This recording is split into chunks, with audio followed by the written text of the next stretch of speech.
Paix à tous. Une belle journée aujourd'hui. Un beau choix que vous avez fait, consacrer votre enfant à Dieu, de le présenter. C'est un bon choix. Même si je n'ai pas encore d'enfant, je tiens cette même ligne de pensée. Et j'ai choisi les thèmes aujourd'hui, j'ai adapté un peu à l'occasion, à la circonstance. J'ai choisi Matthieu 18, versets 1 à 6, et aussi le verset 10, vous pouvez déjà le prendre.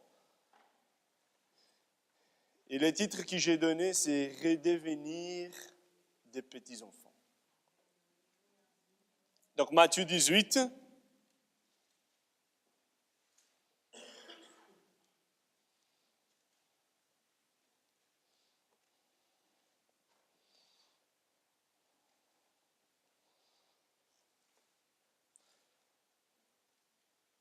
1 à 6 ». Amen, vous l'avez tous? Donc alors, en ces moments, les disciples s'approchèrent de Jésus et dirent « Qui donc est le plus grand dans les royaumes des cieux ?» Jésus, ayant appelé un petit enfant, les plaça au milieu d'eux et dit « Je vous le dis en vérité, si vous ne convertissez et si vous ne devenez comme les petits enfants, vous n'entrerez pas dans le royaume des cieux. C'est pourquoi quiconque s'y rendra humble comme ces petits enfants sera le plus grand dans le royaume des cieux. Et quiconque reçoit en mon nom un petit enfant comme celui-ci me reçoit moi-même. » Verset 6. « Mais si quelqu'un y scandalisait un de ces petits et qui croit en moi, il vaudrait mieux pour lui qu'on suspendît à son cou une meule de moulin et qu'on les jetât au fond de la mer. » Et là, on saute jusqu'au verset 10. « Gardez-vous de mépriser un seul de ces petits, car je vous dis qu'il l'orange dans les cieux, voyez continuellement la face de mon Père qui est dans les cieux. » Vous pouvez prendre place. Et comme je vous disais, c'est un jour spécial, c'est la présentation de la petite Séphora. Et aujourd'hui, j'aimerais aborder ces thèmes, redevenir comme des petits-enfants. Je vais parler tout d'abord de l'importance de l'enfant, de manière générale. Et aussi, la deuxième partie, ce sera tournée vers les enfants comme un exemple pour nous, les adultes, comme on a lu, hein, redevenez des enfants. Il y a un enseignement là derrière. Et c'est vrai que la cigogne n'a pas encore passé chez moi. Je n'ai pas encore d'enfant. Il va passer. Ouais. J'ai dit à ma femme, mon papa et les jumeaux. Donc ça veut dire que nous, ça saute une génération, on peut avoir kit double. Hein? J'ai pris pour ça parce que j'ai envie de monter mon équipe de foot aussi. Hein? C'est normal, il faut attaquer. Hein? Mais, même si je n'ai pas d'enfant, que vous puissiez prendre les paroles que le Seigneur il a mis sur mon cœur. Et l'importance de l'enfant.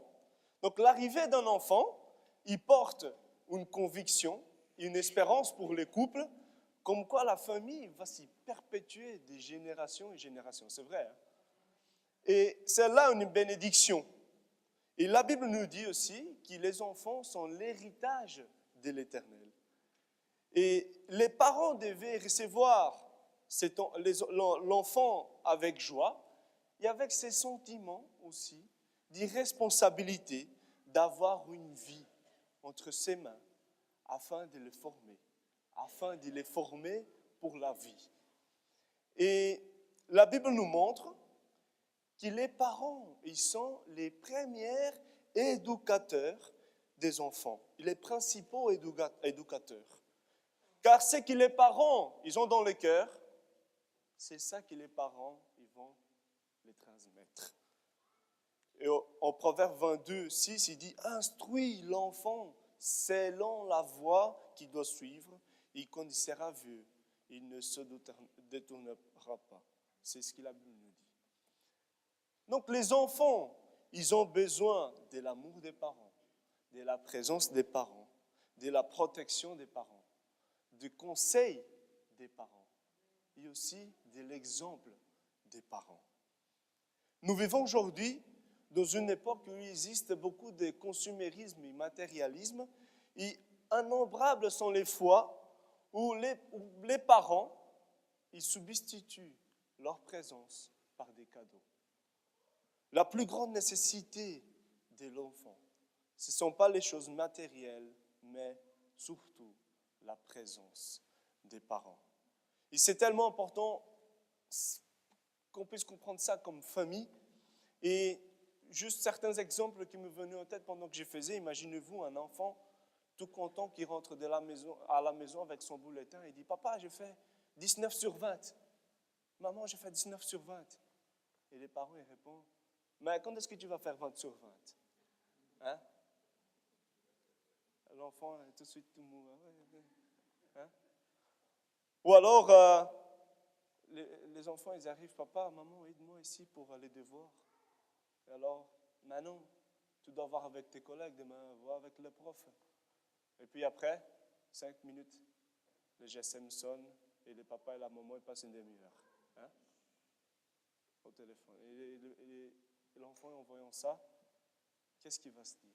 Qu'est-ce qu'il va penser dans sa tête? Qu'est-ce qui va passer dans sa tête? Je ne suis pas la priorité pour mes parents. Je ne suis pas important pour mes parents.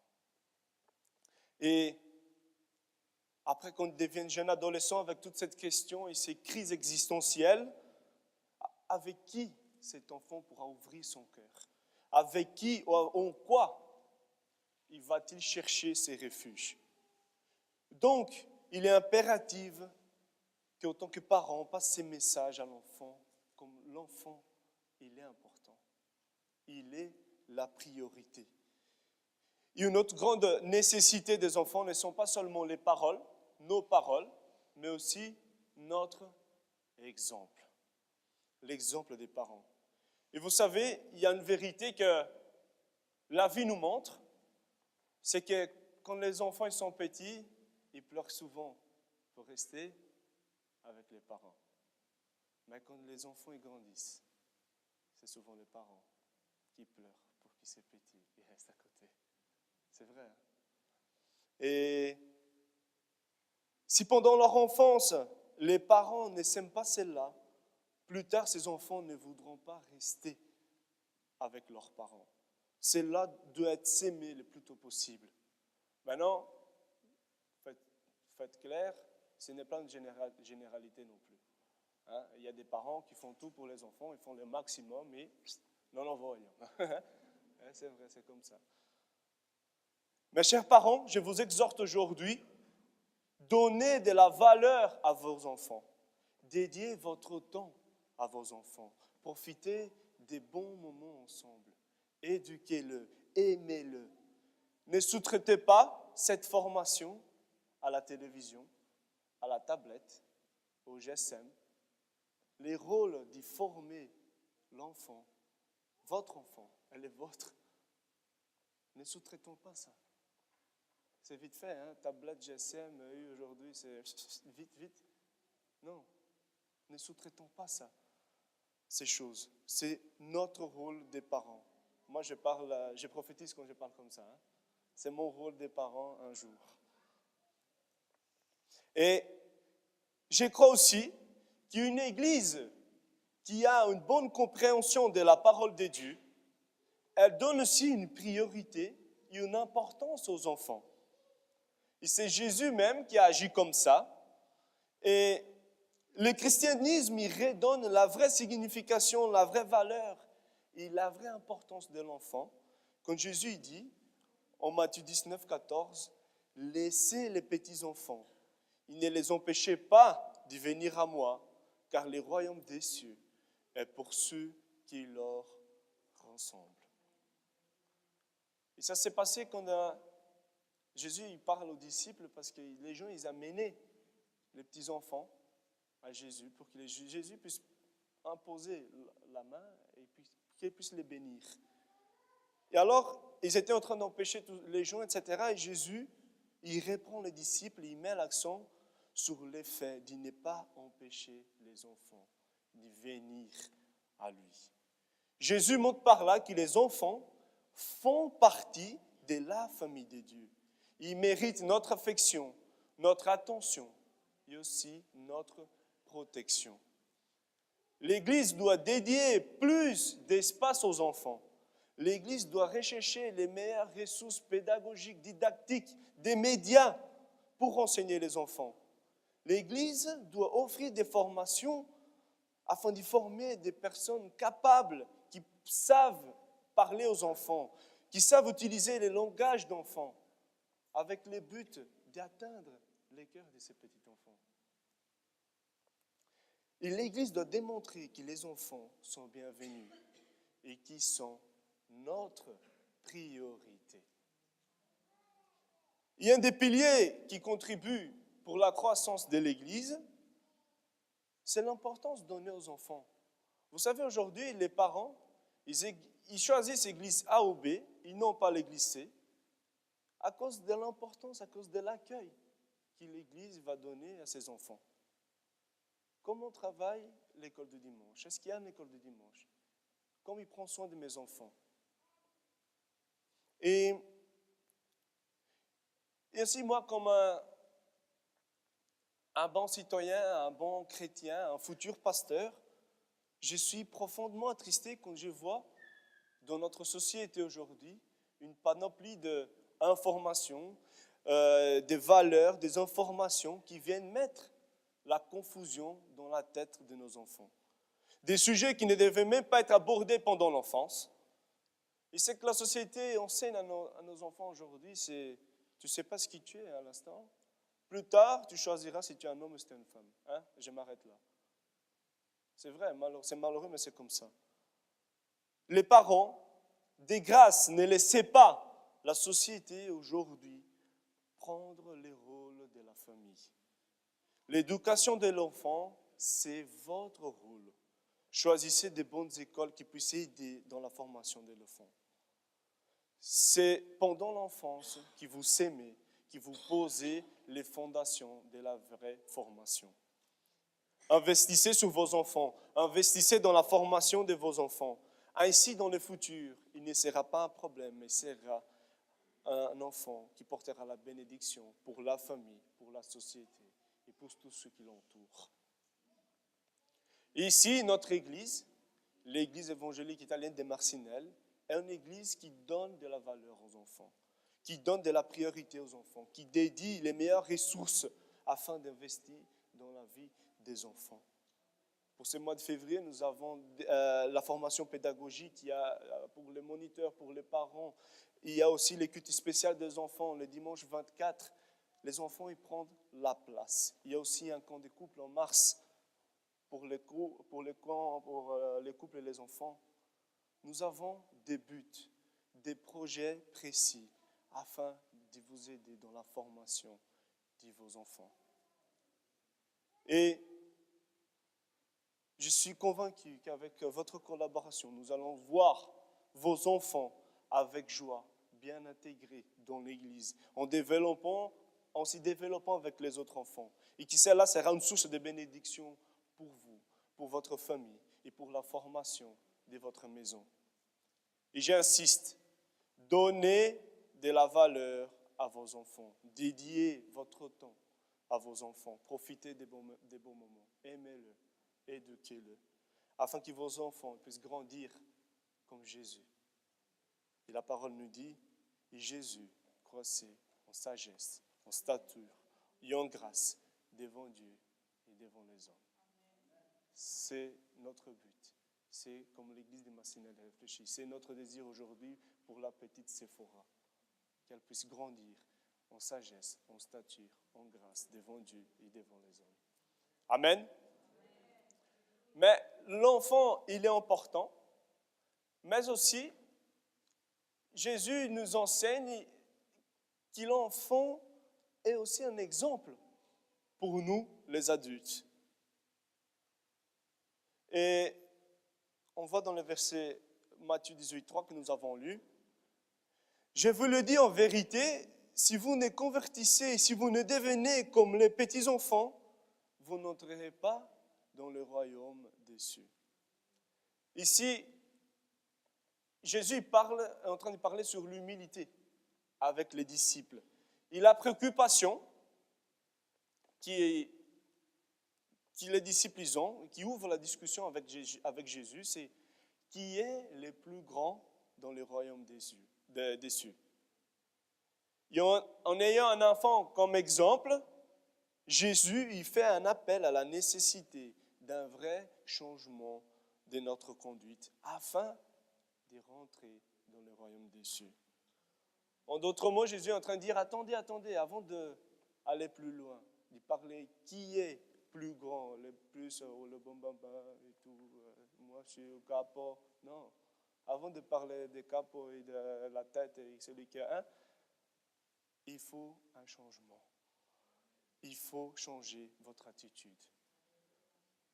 Il est intéressant de voir que le mot « convertissez » est dans la voie passive. Ça veut dire quoi? Si nous, on ne se met pas à la disposition de Dieu pour nous convertir, pour souffrir ces processus de conversion, il n'y a pas de salut. Convertissez-vous, ça veut dire que l'objet doit subir l'action. Et sinon, on ne se met pas à disposition de Dieu pour qu'il transforme notre cœur, pour qu'il transforme notre vie. Si on met déjà des barrières avant qu'il ne pourra pas travailler, on doit venir comme des petits-enfants.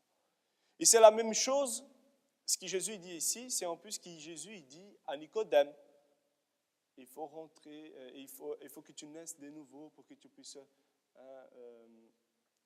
avoir le royaume des cieux, etc. Il dit, mais comment ça, je dois rentrer encore dans le ventre de ma mère et sortir? Non. C'est la même discussion, en d'autres mots. Donc, Jésus souligne qu'il est tout d'abord important, il est nécessaire, il est impératif, une régénération, un changement réel des conduites, une conversion. Si nous venons devant Dieu avec un cœur orgueilleux, hautain, il nous est impossible de souffrir ces processus de changement. Il nous est impossible d'être ces objets qui reçoivent l'action de Dieu.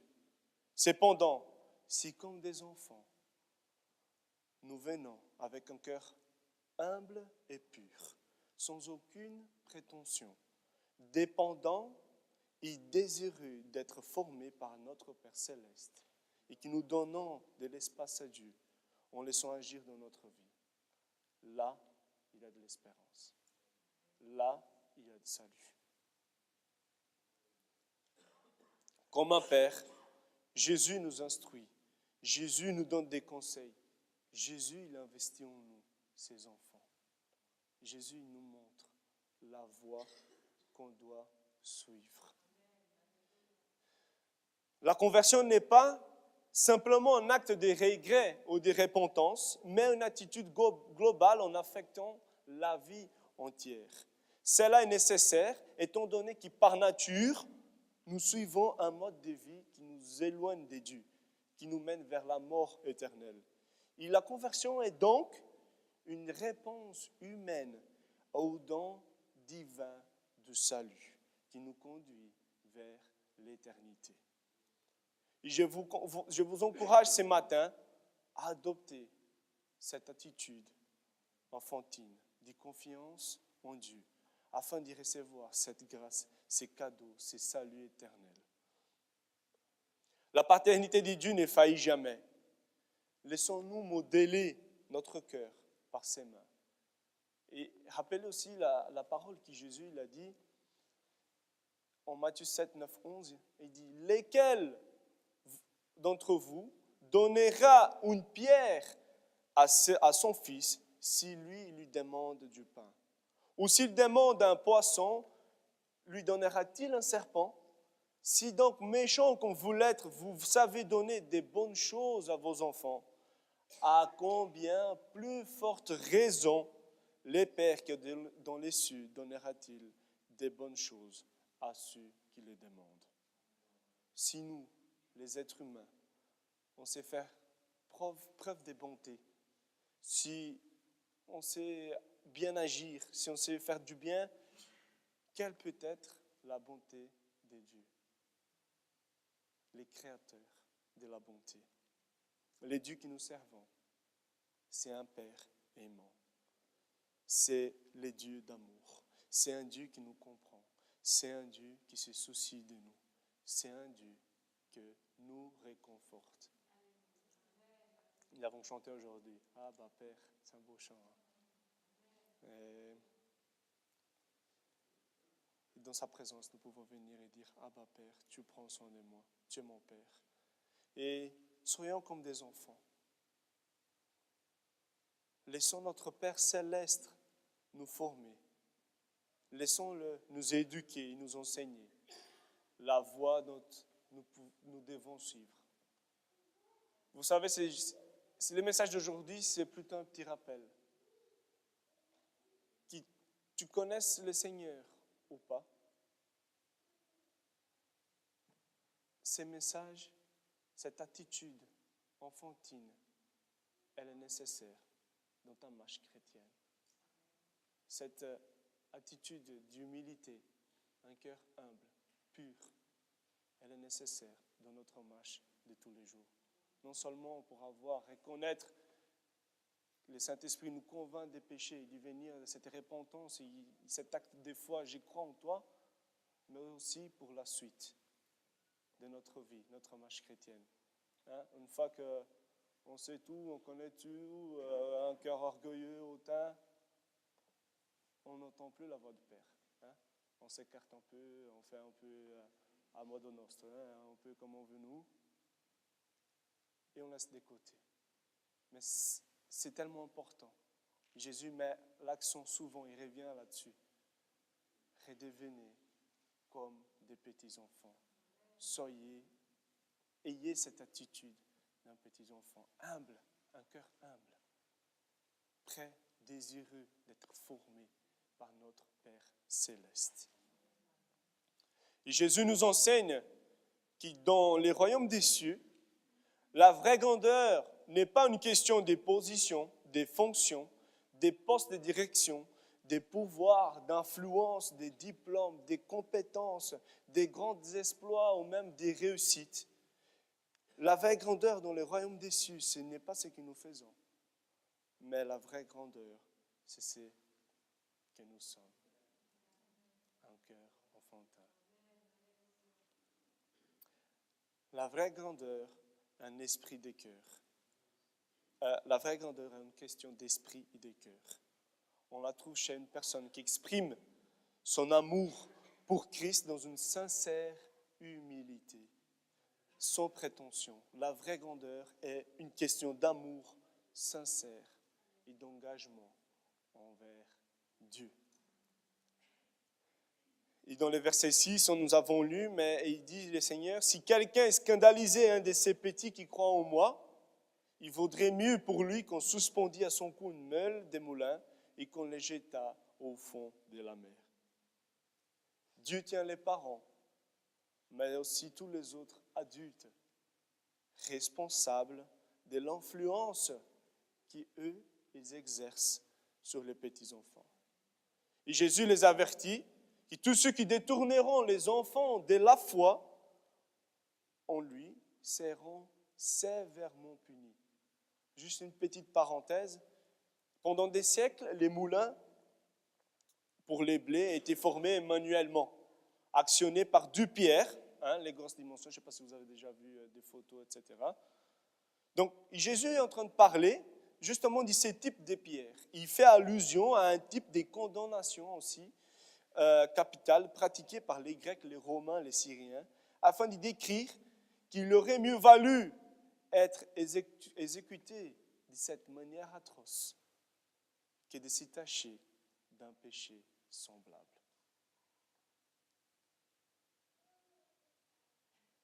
Et dans le verset 10, il ajoute « Gardez-vous de mépriser un seul de ces petits, car je vous dis qu'il leur range dans les cieux voient continuellement la face de mon Père qui est dans les cieux. Et nous pouvons être certains que Dieu y prend soin d'eux. Dans le livre d'Hébreux 1,14, il nous dit que les anges, les créatures surnaturelles, ils ont aussi un accès continu à la présence de Dieu, qui sont des êtres spirituels à service de Dieu, envoyés pour protéger et pour apporter de l'aide en faveur de ceux qui doivent hériter les saluts. Nous pouvons compter sur les anges de Dieu. Nous pouvons compter sur la protection divine. Et je vais vers ma conclusion. Si on s'y met aujourd'hui dans cette perspective d'être un enfant de Dieu, Dieu nous transmet un message d'amour. Dieu nous transmet un message de salut. Dieu nous enseigne ses voies éternelles. Et il nous promet sa présence tous les jours de nos vies. Dieu nous protège du malin. C'est que Dieu, notre Père céleste, il a dans son cœur. Il les partage, il nous transmet. Il sème en nous, ses enfants, la bonne sémence. Et nous, ses enfants, nous venons à lui avec un cœur ouvert, plein de confiance, un cœur humble et pur, sans aucune prétention, dépendant et désireux d'être formé par notre Père céleste, car nous savons que nous sommes importants aux yeux du Père. Toi, tu es important aux yeux du Père. Tu es une priorité pour Dieu. Nous sommes une priorité pour Dieu. Nous sommes des enfants. Tu as de la valeur. Tu ne pas manquer rien. Tu as de la valeur aux yeux de Dieu. Dieu, il nous aime. Comme un Père aimant, il est là, il est présent. Et dans la perspective du parent, c'est bien, CTRL-C, CTRL-V, faites un copier-coller pour vos enfants. La façon comme Dieu agit, aimez vos enfants. Transmettez les messages de salut à vos enfants. Enseignez-leur les voies éternelles. Soyez présents pour eux. Protégez-les du malin. Donnez des conseils, sémez la bonne sémence afin que vos enfants puissent grandir en sagesse, en stature et en grâce devant Dieu et devant les hommes. Vous savez, mon désir, c'est que non seulement la petite Séphora, mais que vos enfants, les enfants de l'école du dimanche, puissent grandir en sagesse, en stature et en grâce devant Dieu et devant les hommes. Mais aussi que chaque personne ici présente, en étant enfant de Dieu, et spirituellement, j'ai envie de te voir grandir en sagesse, en stature et en grâce devant Dieu et devant les hommes. Qu'aujourd'hui, vous puissiez garder ces messages dans votre cœur. C'est très simple, c'est court, mais il y a un poids derrière. Tu es l'enfant de Dieu. Tu es important pour lui. Il est ton Père aimant. Venons à lui sans réserve. Ouvrons nos cœurs, plein de confiance. Comme un enfant, il vient prendre confiance. Papa, maman, ouvrons nos cœurs. Et laissez-le nous instruire la voie que nous devons suivre. Laissez-le prendre soin de nous. Soyons pas mettons la barrière directement. Non, comme un enfant. Papa, je t'écoute. Parle-moi, parle à mon cœur. Dirige mes pas. Prends-moi par la main et guide-moi. Illumine mes sentiers.